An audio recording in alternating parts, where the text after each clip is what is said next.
Guys, welcome back. आज की कहानी है एक बस मैकेनिक की। दिल्ली के ओखला में एक बहुत बड़ी कंपनी थी, जिस कंपनी के अंदर बस, ट्रक और काफ़ी सारी गाड़ियों की रिपेयरिंग हुआ करती थी। उसी कंपनी में एक आदमी काम किया करता था जिसका नाम दिलशाद था। वो एक बहुत ही बड़ा और बहुत ही होनहार मैकेनिकल इंजीनियर था, जो गाड़ियों को चुटकियों में ठीक कर दिया करता था। एक रोज़ रात के 12 बजे उसको कंपनी की तरफ से ऑर्डर मिला कि एक बस जो एक नेशनल हाईवे के ऊपर ख़राब हो गई है, उसे अभी के अभी वो बस ठीक करने जाना होगा। दिलशाद अपने साथ एक हेल्पर को लेकर के बाइक से रवाना हो गया। लगभग 1 घंटे के सफ़र के बाद उस लोकेशन पर दिलशाद पहुंच गया जहां पर वो बस ख़राब खड़ी थी। उस जगह दूर दूर तक कुछ भी नहीं था और रोड के दोनों किनारे बहुत ही घने पेड़ थे, जिनकी वजह से उस सड़क पर बहुत ही ज़्यादा अंधेरा था। अब दिलशाद ने अपनी बाइक साइड में लगाई और उस बस के ड्राइवर से पूछा, अरे भाई, क्या हुआ इस बस को? लेकिन बस का ड्राइवर दिलशाद को देखकर सिर्फ एक हल्की सी मुस्कुराहट लेकर के उसे देखे ही जा रहा था। ये सब देखने के बाद दिलशाद को लगा कि शायद ड्राइवर पागल किस्म का इंसान है। फिर दिलशाद को जो भी कंप्लेंट मिली थी, उसी हिसाब से दिलशाद ने गाड़ी में काम करना शुरू कर दिया। गाड़ी के अंदर एक ड्राइवर और एक कंडक्टर पहले से मौजूद थे, लेकिन वो दोनों गाड़ी के अंदर एकदम चुपचाप बैठे हुए थे। वो कुछ भी बोल नहीं रहे थे। उन दोनों को देखने के बाद दिलशाद अपने हेल्पर से बोला, ऐसा लगता है ड्राइवर और कंडक्टर दोनों ही पागल किस्म के हैं। ये दोनों तो आपस में भी बात नहीं कर रहे। उसके बाद दिलशाद गाड़ी के नीचे घुस गया और वो गाड़ी के नीचे घुसकर कुछ काम करने लगा। फिर अचानक ही किसी ने दिलशाद की दोनों टांगें पकड़ के गाड़ी से बाहर उसे खींच दिया। जैसे ही दिलशाद गाड़ी से बाहर आया तो उसने देखा कि बाहर तो कोई भी नहीं है। दिलशाद को लगा शायद उसके हेल्पर ने मजाक करने के लिए उसके पैर पकड़ के बाहर खींच लिए होंगे। दिलशाद ने अपने हेल्पर को आवाज़ मारी और वो फिर से गाड़ी के नीचे घुस गया। उसके बाद दिलशाद काम कर ही रहा था कि अचानक ही पूरी गाड़ी 10 से 12 इंच एकदम लेफ़्ट की तरफ सड़क गई। ये देखने के बाद दिलशाद सोचने लगा, आखिर ऐसा कौन कर सकता है, इतनी भारी गाड़ी और इस तरफ को कैसे सड़क गई। लेकिन दिलशाद ने यह भी इग्नोर किया और वो काम करता रहा। कुछ देर में उसने गाड़ी को ठीक कर लिया और वो गाड़ी से बाहर आ गया। जब दिलशाद अपने हेल्पर के पास पहुंचा तो वो काफ़ी घबराया हुआ नज़र आ रहा था। दिलशाद ने पूछा, अरे अब तुझे क्या हो गया? दिलशाद के हेल्पर ने बताया कि यहाँ पर कोई काले कलर का साया सा था, जिसने गाड़ी को धक्का मारा और गाड़ी को लेफ़्ट साइड की तरफ खिसका दिया। उसकी ये बात सुन करके दिलशाद ने चारों तरफ निगाहें दौड़ाई और उससे पूछा, अगर काला साया था तो फिर वो कहाँ गया? उसके हेल्पर ने बताया, वो इस तरफ को जंगल में गया है।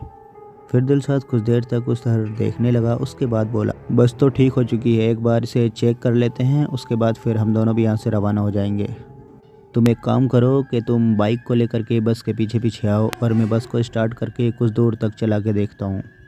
अब दिलशाद का हेल्पर बाइक लेकर के बस के पीछे चला गया और दिलशाद बस की ड्राइवर सीट पर बैठ गया और बस को स्टार्ट करने लगा। बस के ड्राइवर और कंडक्टर बस में पीछे की तरफ बैठ करके आपस में कुछ बात कर रहे थे और ज़ोर ज़ोर से हंसने लगे। उन्हें ऐसा करते देख दिलशाद ने सोचा कि चलो कम से कम ये बोले तो। अब दिलशाद बस लेकर के आगे बढ़ गया। फिर अचानक ही पीछे से ड्राइवर उठ करके आया और वो दिलशाद के पास आकर के एक अजीब सी आवाज़ में बोला, वो यहाँ सामने से आएगी और तुम्हें भी मार देगी। दिलशाद हंसते हुए बोला, अरे कौन आएगी और कौन मुझे मार देगी? वो ड्राइवर कहने लगा, जिसने मुझे मारा है वो तुम्हें भी मार देगी। दिलशाद ने मुस्कुराते हुए पीछे देखा और कहा, शायद तुमने पी ली है, पीछे जाके बैठ जाओ। उसके बाद वो ड्राइवर ज़ोर ज़ोर से हंसने लगा और गाड़ी में पीछे की तरफ चला गया और अचानक ही उसके हंसने की आवाज़ बंद हो गई। ये देख कर के दिलशाद ने शीशे में देखा तो शीशे में उसे ना तो कंडक्टर नज़र आ रहा था और ना ही ड्राइवर। उन दोनों को देखने के लिए दिलशाद फिर पीछे मुड़ा, लेकिन वो दोनों ही गाड़ी के अंदर नज़र नहीं आए। अब दिलशाद ने सोचा कि शायद ये दोनों पी करके और सीटों के नीचे ही कहीं घुस गए। फिर अचानक ही दिलशाद ने गाड़ी में बहुत ज़ोरों से ब्रेक मार दिए और गाड़ी उसी जगह एकदम जाम हो गई।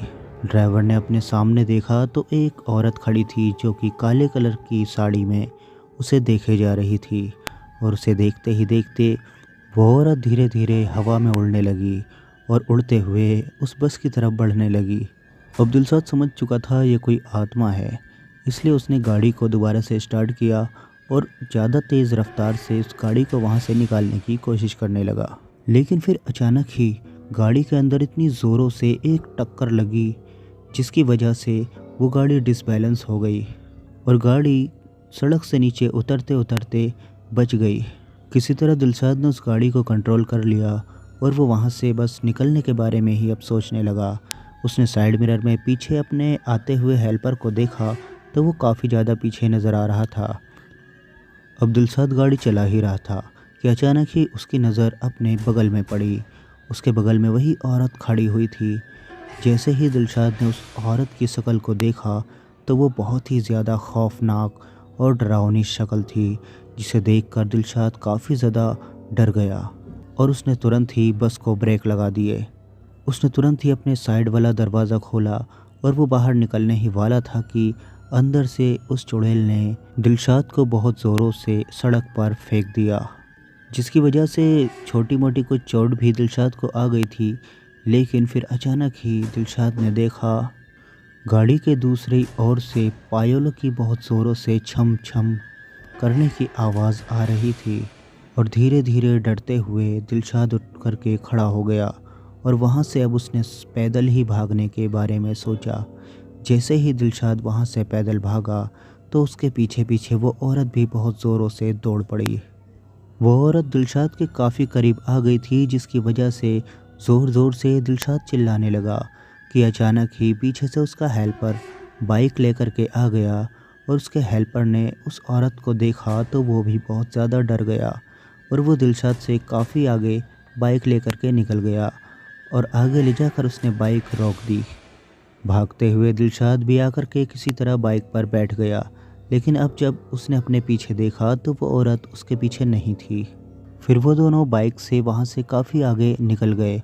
वहाँ करके उन्होंने देखा कि उसी बस के ड्राइवर और कंडक्टर रोड के बीचों बीच खड़े हुए हैं। जैसे जैसे वो दोनों उनके करीब आते रहे वो दोनों साइड में हट गए और उनके बगल से ही बाइक निकाल करके वो हेल्पर ले गया और उसने दिलशाद से पूछा, ये दोनों तो उसी बस के ड्राइवर और कंडक्टर लग रहे हैं ना? दिलशाद बोला कि हाँ, ये दोनों वही हैं, लेकिन तुम बिल्कुल भी यहाँ पर रुकना मत, जितनी भी जल्दी हो सके इस जगह से निकलो। अब कुछ देर के बाद वो दोनों ऐसी जगह पर पहुँच गए कि जहाँ पर और भी ज़्यादा आबादी थी, लेकिन रात का वक्त था, सभी लोग सोए हुए थे। लेकिन फिर भी कुछ मकान और दुकान देख करके उनकी जान में जान आ गई और कुछ ही देर में वो अपनी कंपनी पहुंच गए। वहां जाकर उन्होंने मैनेजर से सारा माजरा बताया। फिर अगले दिन उसी हाईवे के ऊपर उसी गाड़ी के अंदर उसी गाड़ी के ड्राइवर और कंडक्टर की लाशें मिली थीं, जिसकी सूचना पुलिस ने उस कंपनी को फ़ोन करके दी।